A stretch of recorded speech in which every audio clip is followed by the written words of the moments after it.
വാർത്തകൾ വേഗത്തിൽ ആരംഭിക്കുന്നു. കേരള കോൺഗ്രസ് ജോസ് കെ മാണി പക്ഷം ഇനി ഇടതുമുന്നണിയുമായി ചേർന്ന് പ്രവർത്തിക്കുമെന്ന് പ്രഖ്യാപനം. മുന്നണി മാറ്റം രാഷ്ട്രീയ കേരളത്തിന്റെ ഗതി നിർണ്ണയിക്കുമെന്ന് ജോസ് കെ മാണി. വർഗീയ ശക്തികളെ ചെറുത്തു തോൽപ്പിക്കാനും മതേതരത്വം കാത്തു സൂക്ഷിക്കാനും ഇടതുപക്ഷത്തിന് കഴിഞ്ഞുവെന്നും പ്രതികരണം. രാജ്യസഭാ MP സ്ഥാനം രാജിവെച്ച ജോസ് കെ മാണി. രാഷ്ട്രീയമായും വ്യക്തിപരമായും ധാർമ്മികത ഉയർത്തിപ്പിടിക്കണം എന്ന് നിർബന്ധമുണ്ട്. അതിന്റെ ഭാഗമായാണ് രാജിയെന്നും പ്രതികരണം. ലോക്സഭാ അംഗത്വം പാർട്ടി രാജിവെക്കില്ല. ഇടതുമുന്നണിയുമായി ഒരു ചർച്ചയും നടത്തിയിട്ടില്ല എന്നും ജോസ് കെ മാണി. LDF ഇനി നിലപാട് അറിയിക്കട്ടെ, എന്നിട്ട് ചർച്ച നടത്താം. ഇപ്പോൾ നിലപാട് അറിയിക്കുക മാത്രമാണ് ചെയ്തത് എന്നും ജോസ് കെ മാണി. UDFിനെതിരെ കടുത്ത വിമർശനം. UDF വഞ്ചിച്ചു. കഴിഞ്ഞ 38 വർഷക്കാലം UDFിന്റെ വിജയത്തിലും പരാജയത്തിലും ഒപ്പം നിന്ന മാണി സാറിനെ അപമാനിച്ചു. പാലാ ഉപതെരഞ്ഞെടുപ്പിൽ ചതിയുണ്ടായെന്നും ജോസ് കെ മാണി.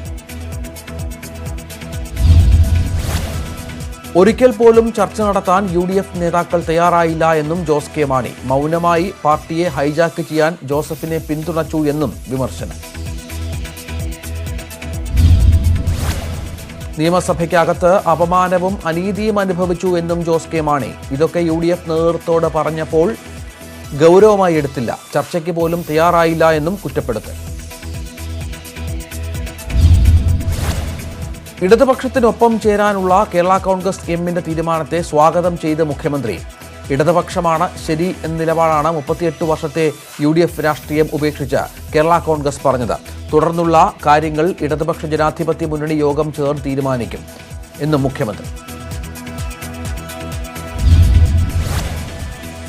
കേരള കോൺഗ്രസ് എമ്മിന്റെ തീരുമാനം സ്വാഗതം ചെയ്യുന്നുവെന്ന് CPM സെക്രട്ടേറിയറ്റ്. UDFിന്റെ തകർച്ചയ്ക്ക് ആക്കം കൂട്ടുന്ന ഈ തീരുമാനം കേരള രാഷ്ട്രീയത്തിൽ ഗുണപരമായ ധ്രുവീകരണത്തെ ശക്തിപ്പെടുത്തും. ഇത് LDF സ്വീകരിക്കുന്ന ശരിയായ സമീപനത്തിനുള്ള അംഗീകാരം. ഇക്കാര്യത്തിൽ LDF ചർച്ച ചെയ്ത് ക്രിയാത്മകമായ നിലപാട് സ്വീകരിക്കുമെന്നും CPM. ജോസ് കെ മാണിയുടെ മുന്നണി പ്രവേശനം ഇടതുമുന്നണി ചർച്ച ചെയ്യുമെന്ന് LDF convener A. Vijayaraghavan. Pala സീറ്റിന്റെ കാര്യത്തിൽ ചർച്ച ഉണ്ടായിട്ടില്ല. ഇടതുമുന്നണിയോടൊപ്പം പ്രവർത്തിക്കാനുള്ള കേരള കോൺഗ്രസിന്റെ തീരുമാനം ഗുണപരമായ മാറ്റം ഉണ്ടാക്കുമെന്നും LDF കൺവീനർ.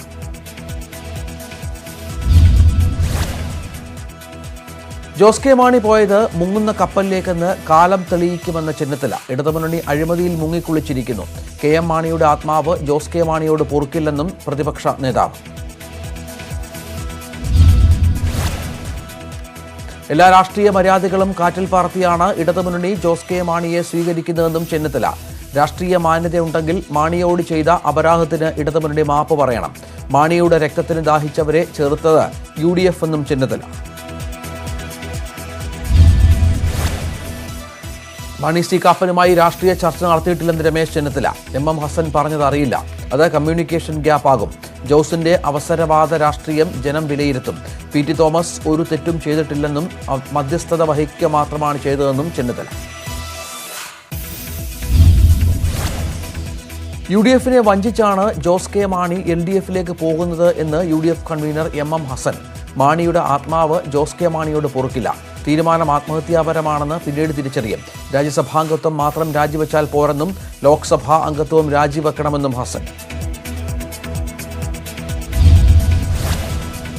CPMമായി ജോസ് കെ മാണിക്ക് നേരത്തെ രഹസ്യ ധാരണ ഉണ്ടായിരുന്നു എന്ന് UDF കൺവീനർ MM ഹസൻ. ധാരണ ഉണ്ടാക്കിയ ശേഷം മുന്നണി വിടാൻ ജോസ് കാരണമുണ്ടാക്കുകയായിരുന്നു. ജോസിന്റെ ഇപ്പോഴത്തെ നീക്കങ്ങൾ സംശയം ബലപ്പെടുത്തുന്നുവെന്നും ഹസൻ ന്യൂസ് 18നോട്. LDFിലേക്ക് പോകാൻ ജോസ് കെ മാണി നേരത്തെ തീരുമാനിച്ചതാണ് എന്ന് KPCC അധ്യക്ഷൻ മുല്ലപ്പള്ളി രാമചന്ദ്രൻ. അല്പം വൈകിയെന്നേ ഉള്ളൂ. എല്ലാ അർത്ഥത്തിലും ഈ തീരുമാനം മാണി സാറിന്റെ മനസ്സിനെ വേദനിപ്പിക്കുന്നതാണ്. കേരളം കണ്ട ഏറ്റവും വലിയ അഴിമതിക്കാരനാണ് മാണി എന്നാണ് CPM പറഞ്ഞതെന്നും മുല്ലപ്പള്ളി.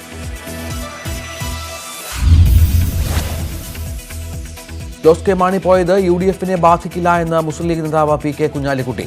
LDFിൽ പോകാൻ ധാരണ ഉണ്ടാക്കിയതുകൊണ്ടാണ് ചർച്ചകൾ ഫലപ്രദമാകാതെ പോയതെന്നും ഇപ്പോൾ മനസ്സിലായി. മുങ്ങാൻ പോകുന്ന കപ്പലിലാണ് ജോസ് പക്ഷം ചേരാൻ പോകുന്നത് എന്നും ജനം ഒപ്പമുണ്ടാകില്ല എന്നും കുഞ്ഞാലിക്കുട്ടി.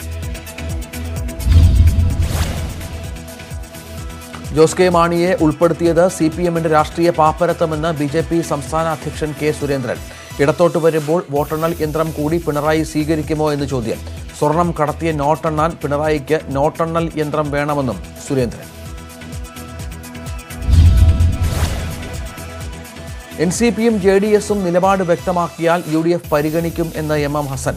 മാണി സി കാപ്പൻ സഹകരിക്കാൻ താൽപര്യം പ്രകടിപ്പിച്ചാൽ പരിഗണിക്കും. LDF കക്ഷികൾക്ക് ഇടയിൽ ഭിന്നിപ്പ് ഉണ്ടാക്കാനോ പ്രോത്സാഹിപ്പിക്കാനോ ശ്രമിച്ചിട്ടില്ല എന്നും UDF കൺവീനർ.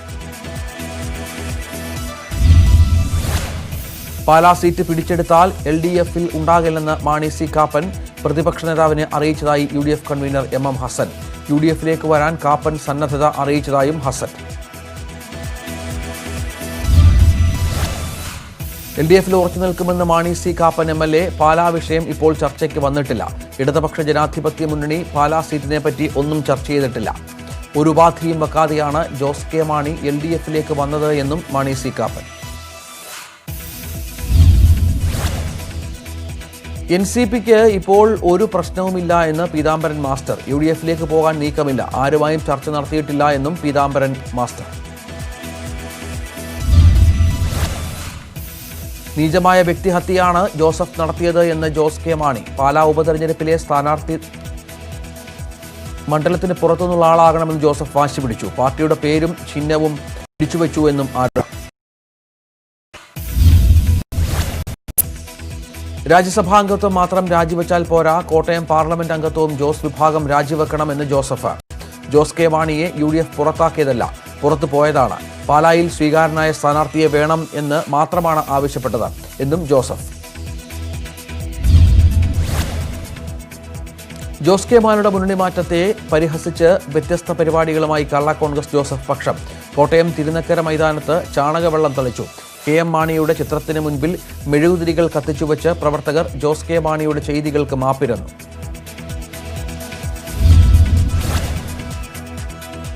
പാലാ ഒരു ഹൃദയവികാരമാണെന്ന് ആവർത്തിച്ച് ജോസ് കെ മാണി. ലോകത്തെവിടെ പോയാലും പാലാ എന്ന് പറഞ്ഞാൽ മാണി സാറിന്റെ പേര് പറയുമെന്നും പ്രതികരണം.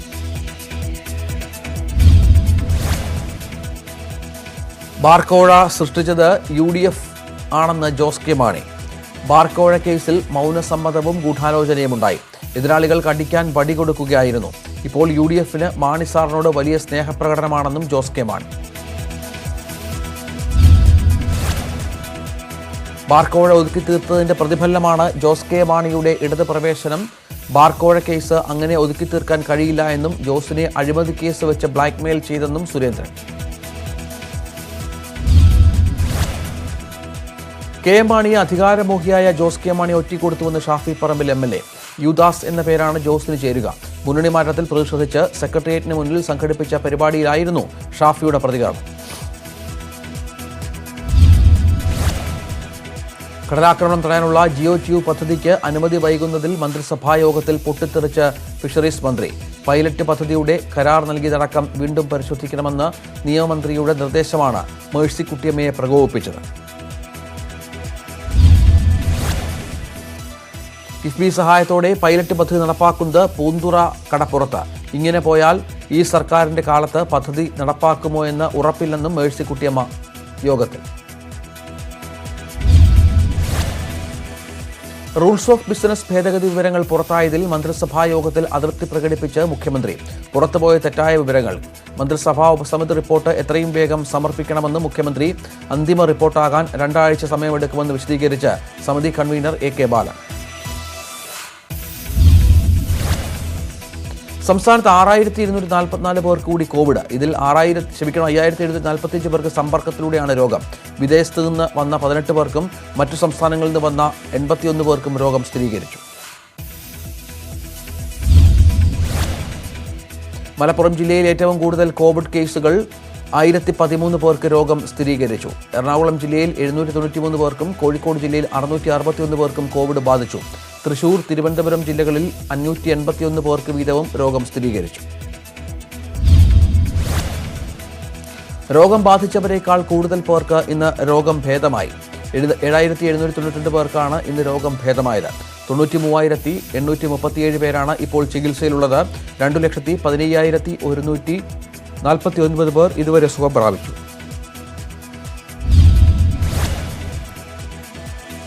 കോവിഡ് ബാധിച്ച് 20 മരണങ്ങൾ കൂടി സംസ്ഥാനത്ത് സ്ഥിരീകരിച്ചു. ഇതോടെ സംസ്ഥാനത്ത് കോവിഡ് ബാധിച്ച് മരിച്ചവരുടെ എണ്ണം 1066ആയി. കഴിഞ്ഞ ഒരു ദിവസത്തിനിടെ പരിശോധിച്ചത് 50,056 സാമ്പിളുകൾ. ഇതുവരെ 37,26,738 സാമ്പിളുകൾ പരിശോധനയ്ക്ക് അയച്ചു. സംസ്ഥാനത്ത് 7 പുതിയ ഹോട്ട്സ്പോട്ടുകൾ കൂടി. 14 പ്രദേശങ്ങളെ ഹോട്ട്സ്പോട്ടിൽ നിന്ന് ഒഴിവാക്കി. 653 ഹോട്ട്സ്പോട്ടുകളാണ് നിലവിൽ സംസ്ഥാനത്തുള്ളത്. അടുത്ത 2 മാസത്തേക്ക് സംസ്ഥാനത്ത് സ്കൂളുകൾ തുറക്കരുതെന്ന IMA. സ്കൂളുകൾ തുറക്കുന്നത് അതീവ ഗുരുതരാവസ്ഥ ഉണ്ടാക്കുമെന്നും കുട്ടികളെ നിയന്ത്രിക്കുന്നതിനും പ്രതിരോധ പ്രവർത്തനങ്ങൾ നടത്തുന്നതിനും ബുദ്ധിമുട്ടുണ്ടാകുമെന്നും IMA. വിവരങ്ങൾ ചൂണ്ടിക്കാട്ടി മുഖ്യമന്ത്രിക്ക് കത്തയച്ചു.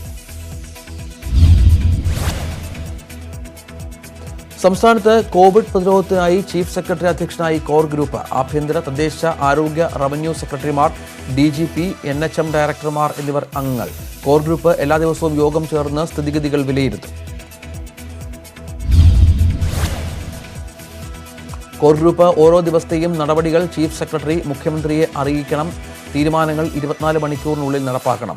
നിർദ്ദേശങ്ങൾ നടപ്പാക്കാൻ ദുരന്ത നിവാരണ, പകർച്ചവ്യാധി പ്രതിരോധ നിയമങ്ങളിലെ വ്യവസ്ഥകൾ ഉപയോഗിക്കാനും ഉത്തരവ്. കോഴിക്കോട് ജില്ലയിൽ കോവിഡ് വ്യാപനത്തിനിടെ റെയിൽവേ സ്റ്റേഷനുകളിലെ പരിശോധനയും നിയന്ത്രണവും പൂർണ്ണമായി ഒഴിവാക്കി. നടപടി ജീവനക്കാരുടെ കുറവ് ചൂണ്ടിക്കാട്ടി. പരിശോധന നടത്തിവന്നത് ആരോഗ്യവകുപ്പ്, റവന്യൂ, റെയിൽവേ, പോലീസ്, ഫയർഫോഴ്സ് വിഭാഗങ്ങളുടെ സംയുക്ത നേതൃത്വത്തിൽ. സ്വർണ്ണക്കടത്ത് കേസ് പ്രതികൾക്ക് ദാവൂദ് ഇബ്രാഹിമുമായുള്ള ബന്ധം അന്വേഷിക്കണമെന്ന് NIA. റമീസ്, ഷറഫുദ്ദീൻ എന്നിവർ സ്വർണം കടത്തിയത് ടാൻസാനിയയിൽ നിന്ന്. ഇവർക്ക് ആയുധ ഇടപാടുകളുമായി ബന്ധമുണ്ടെന്നും NIA കോടതിയെ അറിയിച്ചു. പ്രതി KT റമീസ് ഇന്ത്യയിലേക്ക് സ്വർണം എത്തിച്ചത് UAE വഴി. സ്വർണം ഉപയോഗിച്ചത് ഭീകരപ്രവർത്തനത്തിന്. സ്വർണ്ണക്കടത്ത് കേസ് പ്രതികൾക്കെതിരായ ഡിജിറ്റൽ തെളിവുകളും ഉണ്ടെന്ന് NIA. കോടതിയിൽ അത് സമർപ്പിച്ചു. സ്വർണത്തിനായി പണം മുടക്കിയവർ ലാഭമെടുത്തിട്ടില്ലെന്നും NIA കോടതിയെ അറിയിച്ചു. രാജ്യത്തിന്റെ സാമ്പത്തിക സുസ്ഥിരത തകർക്കാൻ ശ്രമിക്കുന്ന കുറ്റകൃത്യം ഗൗരവമുള്ളതെന്ന് കോടതി. സ്വർണ്ണക്കടത്ത് കേസ് പ്രതി സ്വപ്ന സുരേഷിനെ തിരുവനന്തപുരം അട്ടക്കുളങ്ങര വനിതാ ജയിലിലേക്ക് മാറ്റി. മറ്റൊരു പ്രതി സന്ദീപ് നായരെ രാവിലെ പൂജപ്പുര സെൻട്രൽ ജയിലിൽ എത്തിച്ചിരുന്നു. ജയിൽ മാറ്റം പ്രതികൾക്കെതിരെ കോഫെ പോസെ ചുമത്തിയതിനെ തുടർന്ന്.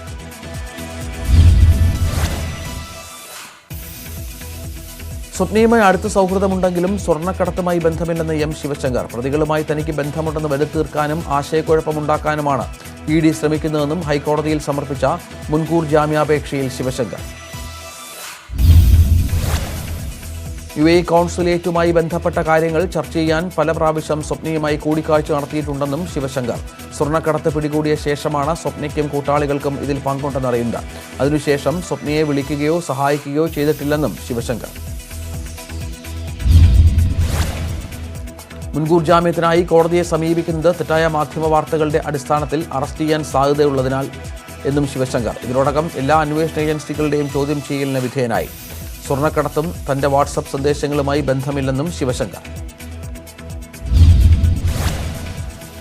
മൊഴി പുറത്തു വന്നപ്പോഴാണ് സ്വപ്നയെ കണ്ടത് മുഖ്യമന്ത്രിക്ക് ഓർമ്മ വന്നതെന്ന് ചെന്നിത്തല. ശിവശങ്കറെ സ്വപ്നയ്ക്ക് പരിചയപ്പെടുത്തി കൊടുത്തത് അദ്ദേഹത്തിന് ഇപ്പോഴും ഓർമ്മ വന്നിട്ടില്ല. സ്വപ്നയുടെ നിയമനം അറിയില്ലെന്നത് പച്ചക്കള്ളം. ലൈഫ് കേസിലെ ഹൈക്കോടതി വിധിയിൽ സർക്കാരിന് ആഹ്ലാദിക്കാൻ ഒന്നുമില്ലെന്നും ചെന്നിത്തല. സ്വർണ്ണക്കടത്ത് അന്വേഷണം അട്ടിമറിക്കാൻ നീക്കമെന്ന് PT തോമസ് MLA. കേന്ദ്ര ഏജൻസികളുടെ വിവരം ചോർത്താൻ പോലീസ് ആസ്ഥാനത്ത് സർക്കാർ സ്വകാര്യ സൈബർ വിദഗ്ധനെ നിയമിച്ചു. പോലീസ് മേധാവിയുടെ ചീഫ് ടെക്നോളജിക്കൽ ഓഫീസറായി കോഴിക്കോട് സ്വദേശി വിനോദ് ഭട്ടതിരിപ്പാടിനെ നിയമിച്ചത് ഇതിനുവേണ്ടിയെന്നും PT തോമസ്. CPI സംസ്ഥാന കൗൺസിൽ അംഗം ലൈംഗികമായി പീഡിപ്പിക്കാൻ ശ്രമിച്ചെന്ന പരാതിയുമായി ഇടുക്കി ജില്ലയിലെ പ്രാദേശിക വനിതാ നേതാവ് സംസ്ഥാന സെക്രട്ടറി കാനം രാജേന്ദ്രനും സംസ്ഥാന കൗൺസിലിനും പരാതി നൽകിയത്. കേരള മഹിളാ സംഘം നേതാവ് സംസ്ഥാന കൗൺസിൽ അംഗം സ്ഥിരമായി ഫോണിൽ വിളിക്കുകയും ഓഫീസിലേക്ക് വരാൻ നിരന്തരം ആവശ്യപ്പെടുകയും ചെയ്തു. ഹൈറേഞ്ചിലെ ഓഫീസിൽ വെച്ചും മറ്റൊരു പാർട്ടി ഓഫീസിന് സമീപത്ത് വെച്ചും പീഡന ശ്രമം നടന്നതായും പരാതി. ഫോൺ സന്ദേശങ്ങളും ഫോൺ റെക്കോർഡും മുതിർന്ന നേതാക്കൾ കൈമാറി. പാർട്ടി നിയോഗിച്ച കമ്മീഷൻ ഇന്നലെ മുതൽ തെളിവെടുപ്പ് ആരംഭിച്ചു. തെളിവെടുപ്പ് ജില്ലാ സെക്രട്ടറി KK ശിവരാമന്റെ നേതൃത്വത്തിൽ. ഹാത്രസ് കൂട്ടബലാത്സംഗ കൊലപാതകത്തിൽ പെൺകുട്ടിയുടെ അച്ഛന്റെയും 2 സഹോദരങ്ങളുടെയും മൊഴി CBI രേഖപ്പെടുത്തി. ഗ്രാമത്തിൽ CBI ആരംഭിച്ച താൽക്കാലിക ഓഫീസിലെത്തിച്ചാണ് മൊഴി രേഖപ്പെടുത്തിയത്.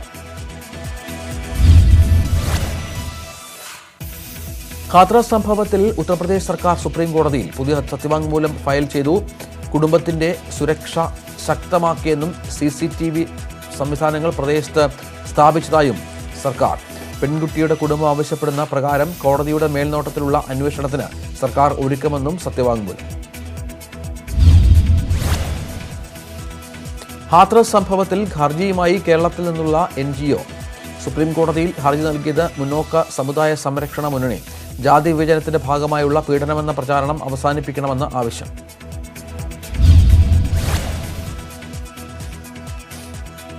കണ്ണൂരിൽ 1.5 വയസ്സുകാരനെ കൊലപ്പെടുത്തിയ കേസിലെ പ്രതി ശരണ്യയെ നുണപരിശോധനയ്ക്ക് വിധേയമാക്കണമെന്ന ആവശ്യം ഈ മാസം 19 കോടതി പരിഗണിക്കും. കേസിലെ 2ാം പ്രതി നിതീഷിന്റെ അഭിഭാഷകൻ മഹേഷ് വർമ്മയാണ് ആവശ്യമുന്നയിച്ച് കോടതിയെ സമീപിച്ചത്. ആക്ച്വലി ഇതെന്താ കൊടുക്കാൻ കാരണം വെച്ച് കഴിഞ്ഞാൽ ഇത് 2 തരത്തിലുള്ള ഇൻവെസ്റ്റിഗേഷൻ നടത്തിയിട്ടുണ്ടായിരുന്നു. ആദ്യത്തെ investigation charge sheet Bale deny ചെയ്യാൻ വേണ്ടിയിട്ട് കൊടുക്കുന്ന ഒരു രീതിയിലാണ് ആദ്യത്തെ ചാർജ് ഷീറ്റ് കൊടുത്തത്. ശേഷം അവർ വീണ്ടും ഒരു ചാർജ് ഷീറ്റ് കൊടുത്തിട്ടുണ്ട്, ഇൻവെസ്റ്റിഗേഷൻ റിപ്പോർട്ട്.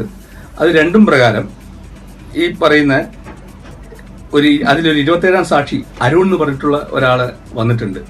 അദ്ദേഹം 2018 മുതൽ ഈ പറയുന്ന ശരണ്യയായിട്ട് ബന്ധപ്പെട്ട് നിൽക്കുന്ന ഒരാളാണ്. ഫേസ്ബുക്കിലും വാട്സപ്പിലും അതുപോലെ ശരണ്യയെ കാണാൻ വേണ്ടിയിട്ട് കണ്ണൂർ വരെ വന്നിട്ടുണ്ട്. കൊച്ചി നഗരത്തിലെ മാലിന്യ പ്രശ്നത്തിൽ ഇടപെട്ട ഹൈക്കോടതി. ഖരമാലിന്യ സംസ്കരണത്തിന് വ്യക്തമായ പദ്ധതി തയ്യാറാക്കണമെന്ന് കോടതി. പൊതുസ്ഥലങ്ങളിൽ മാലിന്യം വലിച്ചെറിയുന്നവർക്ക് എതിരെ കർശന നടപടി സ്വീകരിക്കണമെന്നും നിർദ്ദേശം. സർക്കാർ ജീവനക്കാർക്ക് ഓഫീസിൽ ഹാജരാകുന്നതിന് ഇളവ്. ഗർഭിണികൾക്കും കുഞ്ഞുങ്ങൾ ഉള്ളവർക്കുമാണ് ഇളവ്. പുതിയ ഉത്തരവിറങ്ങി. ക്യാൻസർ രോഗികൾക്കും അവയവമാറ്റം നടത്തിയവർക്കും വീട്ടിൽ നിന്ന് ജോലി ചെയ്യാം. കോവിഡ് മാനദണ്ഡം പാലിച്ച് എല്ലാവരും ഹാജരാകണമെന്നായിരുന്നു നേരത്തെയുള്ള നിർദ്ദേശം. ശക്തമായ മഴയെ തുടർന്ന് ജലനിരപ്പ് ഉയർന്നതിനാൽ ഇടുക്കി ഡാമിൽ നിരീക്ഷണം ശക്തമാക്കി. ഡാമിലെ ജലനിരപ്പ് 2392.02 അടിയായി ഉയർന്നു. വൃഷ്ടിപ്രദേശത്ത് മഴ തുടരുന്നതിനാൽ ജലനിരപ്പ് വീണ്ടും ഉയരുമെന്ന് മുന്നറിയിപ്പ്.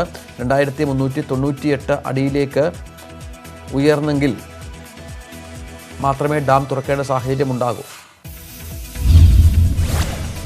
പെരിയാർ തീരങ്ങൾ ഉൾപ്പെടുന്ന പഞ്ചായത്തുകളായ വാഴത്തോപ്പ്, മരിയാപുരം, വാത്തിക്കുടി, കഞ്ഞിക്കുഴി എന്നിവിടങ്ങളിലെ സെക്രട്ടറിമാർക്ക് ജാഗ്രതാ നിർദ്ദേശം.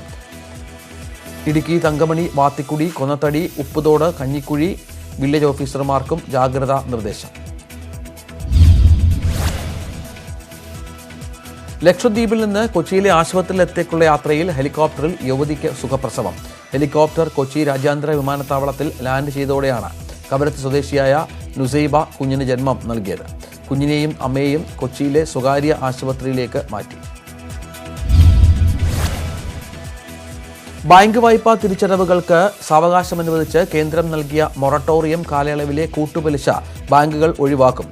സർക്കാർ ആ തുക ബാങ്കുകൾക്ക് നൽകുമെന്ന് കേന്ദ്ര സർക്കാർ. സുപ്രീം കോടതി ഇക്കാര്യം അറിയിച്ചു. ഒഴിവാക്കുന്നത് 2 കോടി രൂപ വരെയുള്ള വായ്പകളുടെ കൂട്ടുപലിശ. തീരുമാനം നടപ്പാക്കാൻ സമയമെടുക്കുമെന്നും സോളിസിറ്റർ ജനറൽ തുഷാർ മേത്ത. തീരുമാനം ഉടൻ നടപ്പിലാക്കണമെന്ന് justice Ashok Bhushan. Case November 2 വീണ്ടും പരിഗണിക്കും.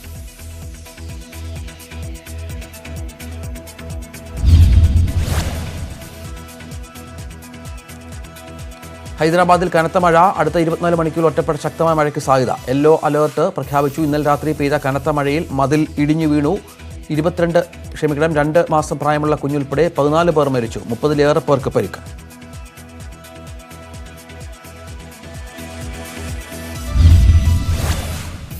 ശക്തമായ മഴയിൽ നഗരത്തിലെ താഴ്ന്ന പ്രദേശങ്ങളെല്ലാം വെള്ളത്തിനടിയിൽ. ഹൈദരാബാദിൽ ഉൾപ്പെടെ വിവിധയിടങ്ങളിൽ മഴ തുടരുന്ന സാഹചര്യത്തിൽ സർക്കാർ നാളെ തെലങ്കാനയിൽ അവധി പ്രഖ്യാപിച്ചു. ഒഡീഷയുടെ പല ഭാഗങ്ങളിലും കനത്ത മഴ. ഇന്നലെ വൈകിട്ടോടെ ആരംഭിച്ച മഴ പലയിടത്തും ഇനിയും തോർന്നിട്ടില്ല. 6 ജില്ലകളിൽ വെള്ളപ്പൊക്ക ഭീഷണി. 500ഓളം പേരെ മാറ്റിപ്പാർപ്പിച്ചു.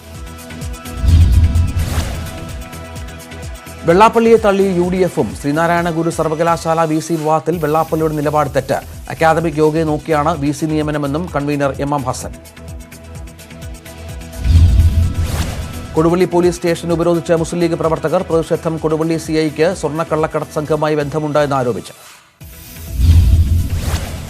സംസ്ഥാനത്തെ 3 ജില്ലകളിലെ ഗുണ്ടാ സംഘങ്ങൾ കേന്ദ്രീകരിച്ച് പോലീസിന്റെ വ്യാപക പരിശോധന തൃശൂർ, പാലക്കാട്, മലപ്പുറം ജില്ലകളിൽ. നടപടി തൃശൂരിലെ തുടർ കൊലപാതകങ്ങളുടെ പശ്ചാത്തലത്തിൽ. പരിശോധന കൂടുതൽ ശക്തമാക്കുമെന്ന് മധ്യമേഖലാ DIG S സുരേന്ദ്രൻ. നിരവധി ആയുധങ്ങൾ പിടിച്ചെടുത്തുവെന്നും DIG. പഴയന്നൂരിൽ റഫി കൊല്ലപ്പെട്ട സംഭവത്തിൽ 2 പേർ പോലീസ് പിടിയിൽ. കസ്റ്റഡിയിലായത് കോഴിക്കോട് സ്വദേശി അഷ്റഫ്, മലപ്പുറം സ്വദേശി അമീർ എന്നിവർ. ഇരുവരും നിരവധി കേസുകളിൽ പ്രതികൾ. കൊലയ്ക്ക് കാരണം ജയിലിലുണ്ടായ വഴക്ക്. വയനാട് മാവോയിസ്റ്റ് നേതാവ് CP ജില്ലയിൽ ഏറ്റുമുട്ടലിൽ കൊല്ലപ്പെട്ട കേസിൽ പോലീസിന് തിരിച്ചടി. സറണ്ടർ ചെയ്ത തോക്കുകൾ തിരിച്ചാവശ്യപ്പെട്ട് പോലീസ് നൽകിയ അപേക്ഷ തള്ളി കോടതി. വൈക്കം ചെമ്പിൽ അമ്മയും മകനും മരിച്ച നിലയിൽ. മത്തുങ്കലിൽ ആശാരിത്തറയിൽ കാർത്യായനി, മകൻ ബിജു എന്നിവരാണ് മരിച്ചത്. തൂങ്ങി മരിച്ച നിലയിലാണ് ബിജുവിന്റെ മൃതദേഹം കണ്ടെത്തിയത്. അമ്മയെ കഴുത്തറത്ത് കൊലപ്പെടുത്തിയ ശേഷം മകൻ ആത്മഹത്യ ചെയ്തതാണെന്ന് സൂചന. ശബരിമല മാളികപ്പുറം മേൽശാന്തിമാരുടെ നറുക്കെടുപ്പ് ഈ മാസം 17. രാവിലെ 8 സന്നിധാനത്താണ് നറുക്കെടുപ്പ്. ശബരിമല മേൽശാന്തി നിയമനത്തിലുള്ള അന്ത്യപട്ടികയിലുള്ളത് 9 പേർ. നവംബർ 15 ആരംഭിക്കുന്ന മണ്ഡല മകരവിളക്ക് തീർത്ഥാടനം മുതൽ 1 വർഷമാണ് പുതിയ മേൽശാന്തിമാരുടെ കാലാവധി. തുലാമാസ പൂജകൾക്കായി ശബരിമല ക്ഷേത്രനട മറ്റന്നാൾ തുറക്കും. 250 ഭക്തർക്കാണ് പ്രവേശനം. തുലാമാസ പൂജകൾ പൂർത്തിയാക്കി 21 നടയടയ്ക്കും. വയനാട് ജില്ലയിൽ നിയന്ത്രണങ്ങളോടെ വിനോദസഞ്ചാര കേന്ദ്രങ്ങൾ വീണ്ടും സജീവമാകുന്നു. ഒരേ സമയം പ്രതീക്ഷയും ആശങ്കയും നൽകി തുറന്നത് 10 വിനോദസഞ്ചാര കേന്ദ്രങ്ങൾ.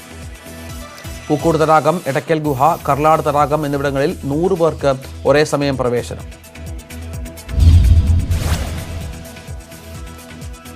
നിർമ്മാണ മേഖലയെ പ്രതിസന്ധിയിലാക്കി സംസ്ഥാനത്ത് സിമന്റ് വ്യാപാരികളുടെ സമരം. അന്യായമായ വില വർധനവ് അവസാനിപ്പിക്കുക, അശാസ്ത്രീയമായ ബില്ലിംഗ് സമ്പ്രദായം നിർത്തലാക്കുക എന്നീ ആവശ്യങ്ങൾ ഉന്നയിച്ച് പ്രതിഷേധം. 12 കമ്പനികളിൽ നിന്നും സിമന്റ് വാങ്ങുന്നത് ഒഴിവാക്കിക്കൊണ്ട്.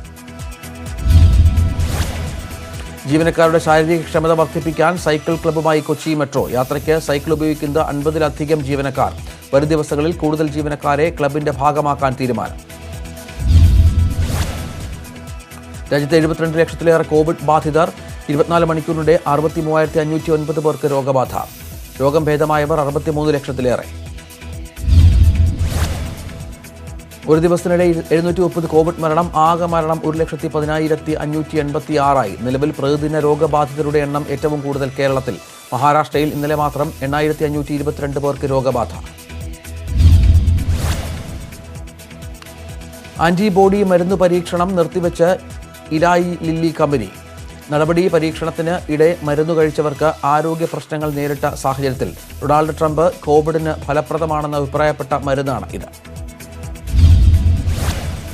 കോവിഡ് ബാധിച്ചവർക്ക് കേൾവിശേഷി നഷ്ടപ്പെടാൻ ഇടയുണ്ടെന്ന് പഠന റിപ്പോർട്ട്. കണ്ടെത്തൽ ലണ്ടൻ യൂണിവേഴ്സിറ്റിയുടെ റിപ്പോർട്ടിൽ. ലോകത്ത് കോവിഡ് ബാധിതരുടെ എണ്ണം 3,83,61,000 പിന്നിട്ടു. മരണസംഖ്യ 10,91,000-ലേക്ക്. 69,977 പേരുടെ നില അതീവ ഗുരുതരം. ഉത്തർപ്രദേശിലെ ഗോണ്ടയിൽ പ്രായപൂർത്തിയാകാത്ത സഹോദരിമാർക്ക് നേരെ ആസിഡ് ആക്രമണം നടത്തിയ കേസിലെ പ്രതികളിൽ ഒരാൾ പിടിയിൽ. പ്രതി പിടിയിലായത് കേണൽ ഗഞ്ച പ്രദേശത്ത് വെച്ച് പോലീസുമായി ഉണ്ടായ ഏറ്റുമുട്ടലിന് ശേഷം. ഗോണ്ട ആസിഡ് ആക്രമണ കേസിലെ എല്ലാ പ്രതികളെയും നിയമത്തിന് മുന്നിൽ കൊണ്ടുവരണമെന്ന് മുഖ്യമന്ത്രി യോഗി ആദിത്യനാഥ്. അന്വേഷണം ഊർജിതമാക്കാൻ ജില്ലാ കളക്ടർമാർക്ക് നിർദ്ദേശം. ഛത്തീസ്ഗഡ് ഒഡീഷ അതിർത്തിയിൽ പ്രത്യേക സേന നടത്തിയ തിരച്ചിലിൽ മാവോയിസ്റ്റ് ക്യാമ്പ് കണ്ടെത്തി നശിപ്പിച്ചു. ക്യാമ്പ് കണ്ടെത്തിയത് ദന്തേവാഡ ബീജാപ്പൂർ അതിർത്തിയിലെ ഇന്ദ്രിക്കാൾ വനത്തിനുള്ളിലെ കാട്ടിൽ. ഓഗസ്റ്റ് 11 ബംഗളൂരു ആക്രമണ കേസിൽ കോൺഗ്രസ് നേതാവ് സമ്പത്ത് രാജിനെ പ്രതി ചേർത്ത് സെൻട്രൽ ക്രൈംബ്രാഞ്ച് കുറ്റപത്രം. സമ്പത്ത് രാജിനെ പാർട്ടിയിൽ നിന്ന് പുറത്താക്കണമെന്ന ആവശ്യം ശക്തം. മഹാരാഷ്ട്ര ഗവർണർ ഭഗത് സിംഗ് കോശിയാരി മുഖ്യമന്ത്രി ഉദ്ധവ് താക്കറേക്ക് അയച്ച കത്ത് വിവാദത്തിലായത് ക്ഷേത്രങ്ങൾ തുറക്കണമെന്നാവശ്യപ്പെട്ട് അയച്ച കത്തിലെ വാചകങ്ങൾ. മുൻ കേന്ദ്രമന്ത്രി ചിന്മയാനന്ദിനെതിരെ ലൈംഗിക പീഡന പരാതി പിൻവലിച്ചത് പരാതി നൽകിയ പെൺകുട്ടി. പരാതി പിൻവലിക്കൽ ലക്നൌവിലെ പ്രത്യേക കോടതി മുമ്പാകെ ഹാജരായി. കോഴിക്കോട് ചേളന്നൂർ കണ്ണങ്കരയിൽ ഭവനരഹിതർക്കായുള്ള ഫ്ളാറ്റ് സമുച്ചയത്തിന്റെ നിർമ്മാണം പാതി വഴിയിൽ. 66 കുടുംബങ്ങൾക്കുള്ള 3 നില ഫ്ളാറ്റിന് നിർമ്മാണം തുടങ്ങിയത് 5 വർഷം മുൻപ്. ഇപ്പോൾ നിർമ്മാണ പ്രവർത്തനം നിലച്ച കാട് കയറിയ നിലയിൽ. അഹാന കൃഷ്ണകുമാർ പ്രധാന വേഷത്തിൽ എത്തുന്ന നാൻസി റാണിയുടെ ഫസ്റ്റ് ലുക്ക് പോസ്റ്റർ പുറത്ത്. പൃഥ്വിരാജ് ഫേസ്ബുക്കിലൂടെയാണ് പോസ്റ്റർ പങ്കുവച്ചത്. അഹാനയുടെ ജന്മദിന ആഘോഷത്തിന്റെ ഭാഗമായാണ് പോസ്റ്റർ പുറത്തുവിട്ടത്. സംവിധാനം ജോസഫ് മനു ജെയിംസ്. ചിത്രത്തിൽ അജു വർഗീസ്, അർജുൻ അശോകൻ, ബേസിൽ ജോസഫ് എന്നിവരും പ്രധാന വേഷത്തിൽ. സിബി മലയിൽ സംവിധാനം ചെയ്യുന്ന കൊത്ത് എന്ന ചിത്രത്തിന്റെ ഫസ്റ്റ് ലുക്ക് പോസ്റ്റർ പുറത്തിറക്കി. ഗോൾഡ് കോയിൻ മോഷൻ പിക്ചറിന്റെ ബാനറിൽ നടനും സംവിധായകനുമായ രഞ്ജിത്തും PM ശശിധരനുമാണ് നിർമ്മാതാക്കൾ. നവാഗതനായ ഹേമന്ത് കുമാറിന്റെ കഥയിൽ ആസിഫ് അലിയാണ് കേന്ദ്ര കഥാപാത്രത്തെ അവതരിപ്പിക്കുക.